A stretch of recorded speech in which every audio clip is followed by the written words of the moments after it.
ఇటు విశాఖలో ఇరాన్కి సంబంధించిన ఇరానియన్ మహిళలు ఆవేదన వ్యక్తపరుస్తున్నారు. ఫామ్ డి చేసేందుకు ఇటు 8 ఏళ్ల క్రితం ఇటు భారత్కు వచ్చారు ఈ మహిళలు. ఇటు యుద్ధం కారణంగా కొంతకాలంగా ఇరాన్లో ఉన్న తమ ఫ్యామిలీతోని ఎలాంటి కమ్యూనికేషన్ లేదు.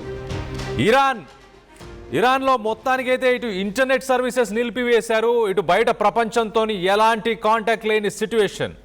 దాని ఎఫెక్ట్ ప్రస్తుతానికి ఇటు తెలుగు రాష్ట్రాల్లో ఇండియాలో ఉన్న ఇరానియన్ మహిళల పైన, ఇరానియన్ స్టూడెంట్స్ పైన, వీరందరి పైన ఆ ఎఫెక్ట్ చూపిస్తుంది. దానికి ఒక ఎగ్జాంపుల్ అని చెప్పుకోవచ్చు. ఇటు విశాఖపట్నంలో ఒక ఇద్దరు సిస్టర్స్ ఇక్కడ ఫామ్ డి చేయడానికి వచ్చారు. ఆ ఇద్దరు మహిళలకు కూడా ప్రభుత్వం రెస్పాండ్ అవుతూ ఇద్దరికి ₹1,00,000 సాయం చేయాలంటూ ఇటు ఏపీ ప్రభుత్వం కూడా ఆ ఇరాన్కు సంబంధించిన మహిళలకు సపోర్ట్ చేస్తుంది. ఏపీ ప్రభుత్వానికి ఇటు ధన్యవాదాలు చెప్తూ ఆ ఇద్దరు మహిళలు కూడా మాట్లాడారు.